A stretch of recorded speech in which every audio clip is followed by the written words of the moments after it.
પણ ભગવાને જ્યાં થોડીક ઉપર પહોંચી છે ને ત્યાં તો એનો પ્રાણી ધાવી લીધો, નિશ્ચેત શરીર થઈ ગયું અને જમીન ઉપર મોટા ભયંકર અવાજ સાથે થયું, બોલીએ બાલકૃષ્ણ લાલ કી જય।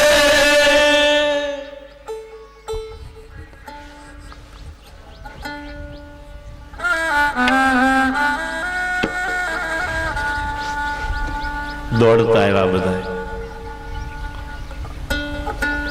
એટલો ધબાકો થયો ને જાણે 7.2 નો રિક્ટર સ્કેલ નો ધરતીકંપનો આવ્યો હોય, આખી ધરતી ખળભળી ગઈ। બધા દોડી દોડીને ઘરની બહાર નીકળ્યા, જોયું તો મોટા શરીર વાળી રાક્ષસી અને કોઈ પર્વતના ટૂંક ઉપર બાળક લટકતો હોય ને એમ એની છાતી ઉપર છે, નિસરણીઓ મગાવી એના ઉપર ચડી અને બાલકૃષ્ણને ઉતારવામાં આવ્યા। એકદમ તેડી લીધા અને ગોપીઓ તો ભગવાનને એવો પ્રેમ કરે છે ને કે યશોદાને ખીજાવા લાગી, તને ખબર નથી એટલે તારા માટે થઈને મેં કેટલા વર્ષ 1100 ના વ્રત કર્યા, ત્યારે જઈને તારે ઘેર આ પારણું બંધાણું છે અને તને સાચવતા જ આવડતો નથી। અને એ વખતે યશોદા એમ કે છે કે મારે પહેલું બાળક અને વળી એ પાછલી ઉંમરમાં થયું, બેન મને શું ખબર પડે બાળકના લાલન પાલન, હવે તમે કહેશો એમ કરીશ।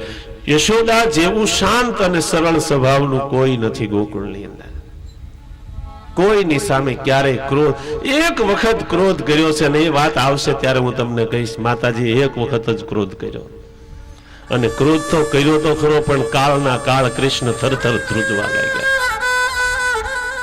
ભગવાન જેવો ભગવાન પણ માથી ડરવા લાગ્યો તો આવો ક્રોધ કર્યો તો માએ।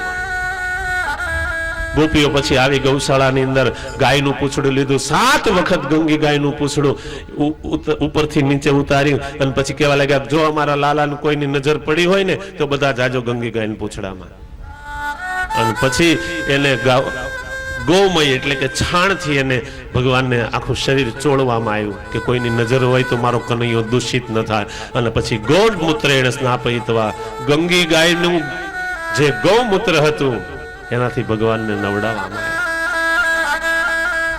ગૌમૂત્રના પાનથી શરીરની શુદ્ધિ થાય છે,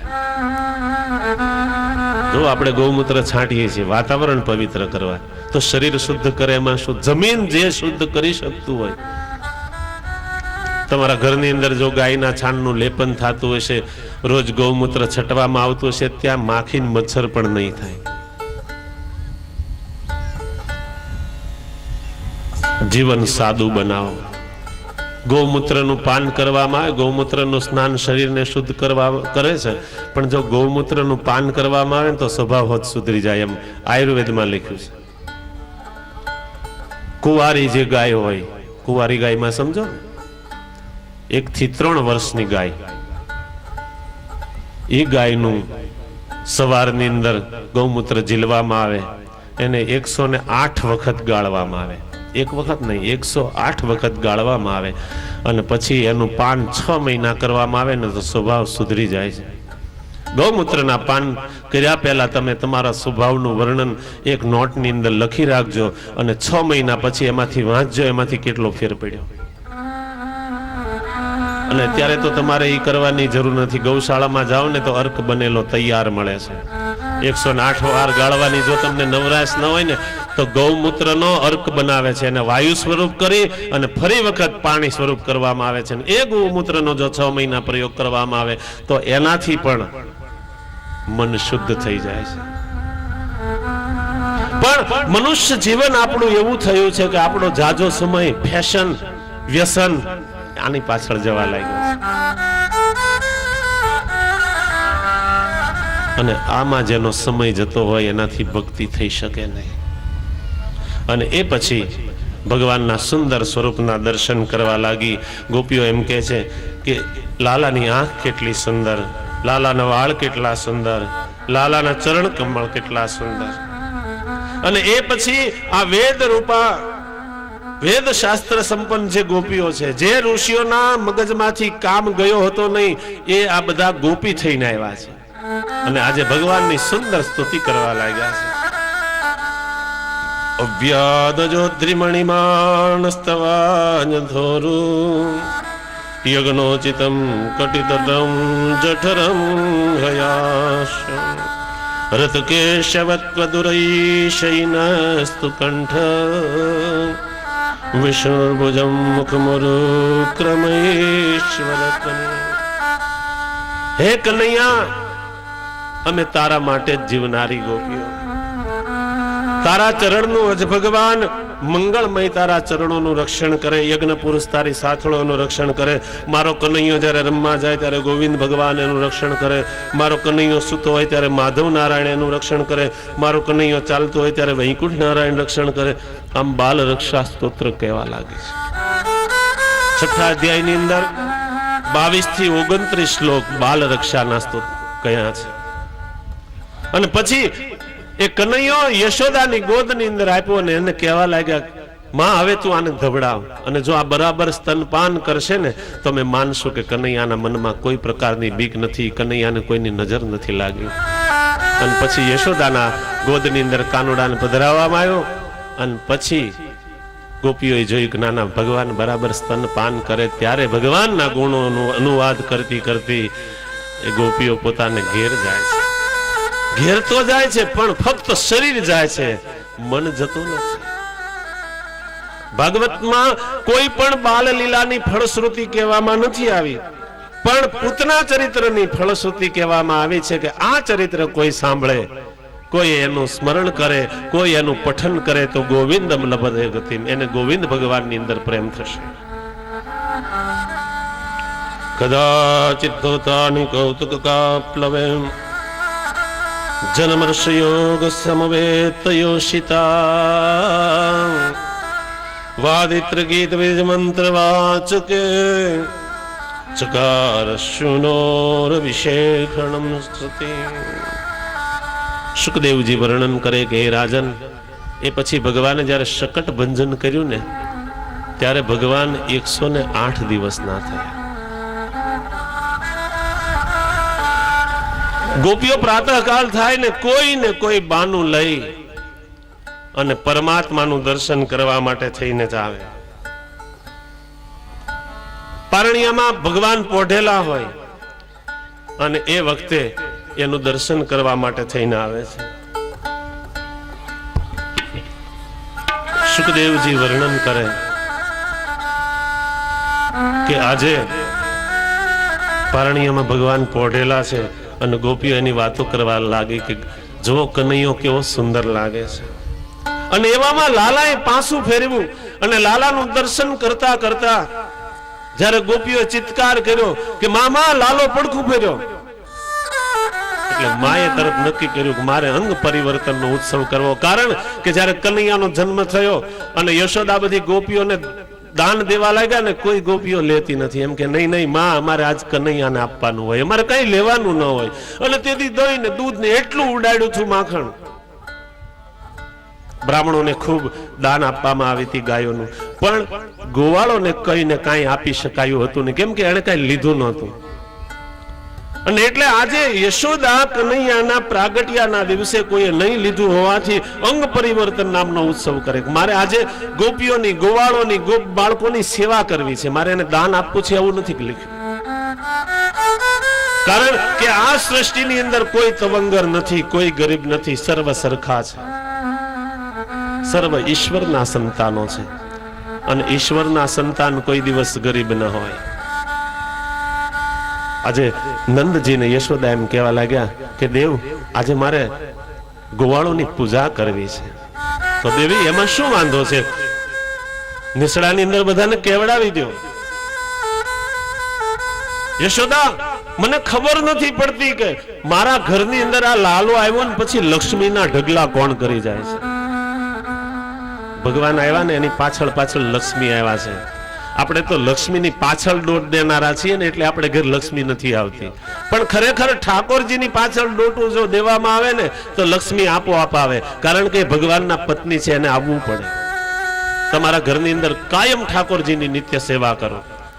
લક્ષ્મીની સેવા નહીં કરો ને તોય ચાલશે, લક્ષ્મી તો આપોઆપ આવશે. અને જીવનની અંદર એક સમય દરેકનો એવો આવે છે કે જ્યારે ભાગ્ય અનુકૂળ હોય અને જીવનની અંદર જ્યારે ભાગ્ય અનુકૂળ હોય ને ત્યારે વાપરી લેવું, અને જ્યારે ભાગ્ય પ્રતિકૂળ થશે ને ત્યારે કાંઈ રહેશે નહીં.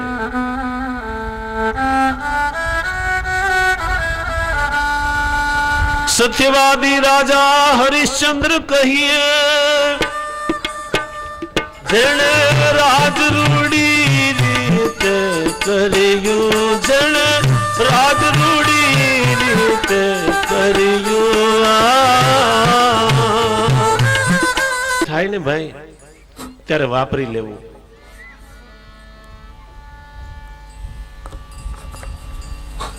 નળ જેવો નળ સત્યવાદી હરિશ્ચંદ્ર કાશીની બજારની અંદર વેચાવું પડ્યું હતું. અરે એની ક્યાં વાત કરો, 5 પાંડવો જેના સારથી જુગ સ્વામી અને આ બધાએ માં સુખ મૂકી અને 13 વર્ષના વનવાસ ભોગવવા પડ્યા હતા. ભાગ્ય જ્યારે પ્રતિકૂળ થાય ને ત્યારે ધર્મ જેવા ધર્મ પણ દરિદ્ર થઈ જાય છે. જીવનની અંદર જ્યારે ભાગ્યોદય થાય ત્યારે વાપરી જાણવું, એમાં કોઈ દિવસ સંકોચ કરવો નહીં. આજે આપણા ભાગ્ય અનુકૂળ છે. યશોદા તારે જેમ ખર્ચ કરવો એમ કર. અને એ વખતે યશોદાએ પિતાંબરનો ઢગલો કર્યો, સાડીઓનો ઢગલો કર્યો,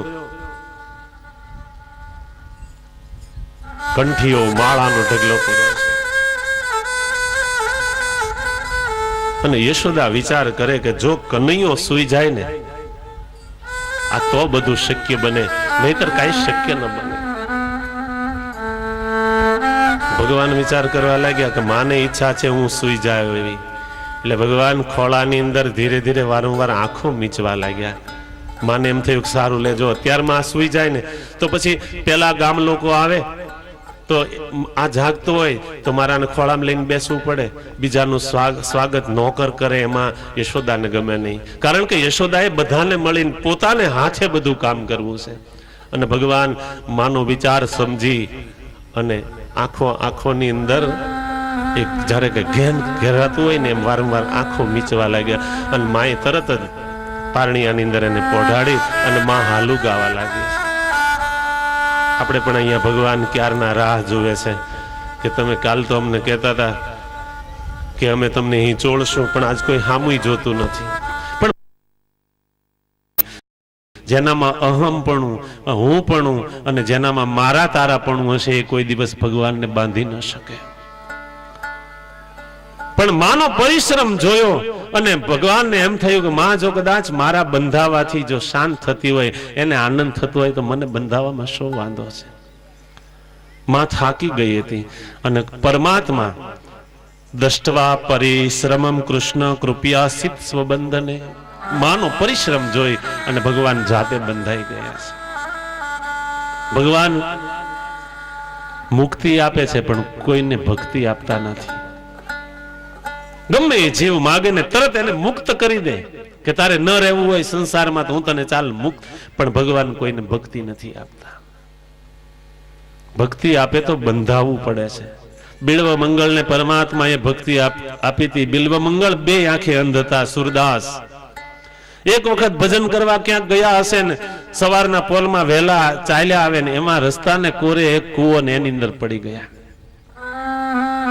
પણ પોતાનો ભક્ત પડ્યો. ભગવાન બધું સહન કરી શકે, પોતાનો ભક્ત નારાજ થાય કે ભક્ત દુખી થાય પરમાત્મા સહન ન કરી શકે. દોડતા એક ગોવાળનું સ્વરૂપ ધારણ કરીને આવ્યા. એ પેલા કુવા જેવા ખાડામાંથી એમને બહાર કાઢ્યા. પણ જ્યાં હાથનો સ્પર્શ થયો ને બિલ્વ મંગળ સુરદાસ ઓળખી ગયા કે બીજું કોઈ નહીં, દ્વારકાધીશ પોતે છે. ભગવાનને પૂછવા લાગ્યા કે તમે કોણ છો? ભગવાન કે નહીં, હું તો ગોવાળનો છોકરો છું. આમ કરી અને હાથ ઝોંટાવી નીકળી ગયા. ને એ વખતે સુરદાસના હૃદયમાંથી શબ્દો બહાર પડ્યા છે કે હાથ છોડા કે જાતો હો નિર્બલ જાન કે મોહી. અત્યારે ભલે કદાચ તમે મારો હાથ છોડાવી લો, કારણ કે હું નિર્બળ છું, હું અસહાય છું, મારે આંખો નથી. હાથ છોડા કે જાત હો નિર્બળ જાન કે મોહી, જાઓગે જબ હૃદય સે સબલ કહુંગા. તો તમે હૃદયમાંથી નીકળી જુઓ. અરે ભક્ત દામાજી માટે તો ભગવાનને વિઠ્ઠુ ચમારનો રૂપ લેવું પડ્યું હતું. ભગવાન કોઈને ભક્તિ નથી આપતા. આજે માં ને પોતાની ભક્તિ આપી છે એટલા માટે તો માં પાસે માં જેમ કરે, માં જેમાં રાજી રહે એવી બધી લીલાઓ કરવા ભગવાન તૈયાર છે. શ્રી કૃષ્ણ વિચાર કરે ભલે આજે મને બાંધ્યો, હવે બળદગાડાની લીલા કરવી છે. કારણ કે નારદજીના શ્રાપ આપેલા બે યક્ષ પુત્રો યમલાર્જુનના ઝાડ થઈ અને નંદના આંગણાની અંદર ભગવાનની વાટ કેટલાય સમયથી જોઈ રહ્યા છે. કોઈ છોકરાઓ ઘેર નથી જતા. ગોપીઓ પણ ઘણી તો ઘેર નથી ગઈ. ગોપીઓ દિવાલે અઢીને જોઈ રહી છે કે માં શું કરે છે કનૈયાનું. એમાં ભગવાને લીલા કરી, એક આંચકો માર્યો ને પેલો ખાંડણીયો આડો ઉભો હતો ને આડો પડ્યો અને ભગવાન 4 પગે ધીમે ધીમે ખેંચતા ખેંચતા ફળીની અંદર આવ્યા અને એ બે યમલાર્જુનના વૃક્ષની વચ્ચે થઈ અને નીકળવાનો પ્રયત્ન કર્યો. પોતે તો નીકળી ગયા, ખાંડણીયો ન નીકળ્યો. અને પછી ભગવાને એવો આંચકો માર્યો છે, ભયંકર અવાજ થયો અને બંને વૃક્ષો તૂટી પડ્યા. બોલીએ બાલ કૃષ્ણલાલ કી જય. બંને વૃક્ષ તૂટતા એની અંદરથી દિવ્ય પુરુષો બહાર નીકળ્યા છે. ભગવાનને વંદન કર્યું અને ભગવાનને વંદન કરી અને પોતાની અલકાપુરી પ્રત્યે રવાના થયા છે. એ વખતે સુખદેવજી મહારાજને પરીક્ષિત સવાલ કરે છે કે મહારાજ, એ બે પુરુષો કોણ હતા? એ કયા કર્મને હિસાબે ઝાડ બન્યા હતા? એ વાત મને કહો. અને એ વખતે સુખદેવજી પરીક્ષિતને સાવધાન કરે છે કે રાજન સાંભળ, નળકુબેર અને મણિગ્રીવ આ બંને કુબેરના પુત્રો છે, યક્ષ પુત્રો. અલકાપતિ જે કુબેર કહેવાય, એમના બંને દીકરાઓ બાપની સંપત્તિ વારસાની અંદર મળી. કુબેરના બંને જે દીકરાઓ એવા છકી ગયા. અને જો ભાઈ, સંપત્તિ અને સન્મતિ એ તો ભગવાનની દયા હોય ને તો જ બે સાથે રહી શકે, નહીતર જ્યાં સંપત્તિ હોય ને ત્યાં સન્મતિ નથી હોતી. બહુ જૂજ કિસ્સામાં બને કે સંમતિ હશે ત્યાં સંપત્તિ હશે. જ્યાં સંપત્તિ હોય ને ત્યાં 3 દુર્ગુણો આવે: જુગાર, માંસ મદિરા અને વ્યભિચાર. આ 3 ગુણો સંપત્તિની પાછળ. પણ ભગવાન આપણને એવી સંપત્તિ ન આપે કે આપણી પાછળ આવા 3 દુર્ગુણો આવે. ભગવાનને એક જ પ્રાર્થના કરવાની, પ્રભુ સંપત્તિ આપને તો અમારા મગજમાં સન્મતિ રહેવા દેજે, તો એ સંપત્તિનો અમે સદુપયોગ કરી શકીએ. કોઈ ગરીબ ગુરબાને અમે દાન કરી શકીએ, કોઈ નિર્ધન માણસ હોય, કોઈ પડ્યો હોય તો એને અમે ઊભા કરી શકીએ, સમાજ માટે સુંદર કાર્યો કરી શકીએ. આવી અમને તું સંપત્તિ આપ, નહીતર તું તારા સંપત્તિ વિનાના રાખજે. પણ આ લોકોને સંપત્તિ મળેલી ખરી, પણ સન્મતિ એમાંથી બિલકુલ લુપ્ત થઈ ગઈ અને ગંગાના પ્રવાહની અંદર અપ્સરાઓની સાથે, નર્તકીઓની સાથે એ નગ્ન અવસ્થામાં વિહાર કરવા લાગ્યા. નારદજી ત્યાંથી નીકળ્યા છે. નારદજીએ જોયું કે ઓહો, કેવું સુંદર શરીર મળ્યું ને આ લોકો એનો કેવો દુરુપયોગ કરે. નારદ નીકળ્યા છતાંય લજ્જા નથી અનુભવતા. નારદજી આપણને કહે છે કે આ શરીરની અંતે શું ગતિ થવાની છે? લક્ષ્મીના મદની અંદર નાશવંત શરીરને લોકો અજર અમર માનમાં લાગે અને આ લોક અને પરમાત્મા બંનેનું અપમાન કરવા લાગે. મને કોઈ કહેશો આ શરીર કોનું છે? આ શરીર માનું છે, પિતાનું છે, પત્નીનું છે? માં કદાચ એમ કહેતા હોય કે મેં એને 9 માસ રાખ્યો એટલે શરીર ઉપર હક મારો. પિતા કદાચ એમ કહે કે મારા શુક્રમાંથી બન્યું એટલે શરીર મારું. પત્ની કદાચ એમ કહે કે હું મારા પિયરિયાને છોડી અને અહીંયા આવી એથી મારું શરીર. તો પ્રાણ ગયા પછી કેમ કોઈ શરીરને રાખતું નથી?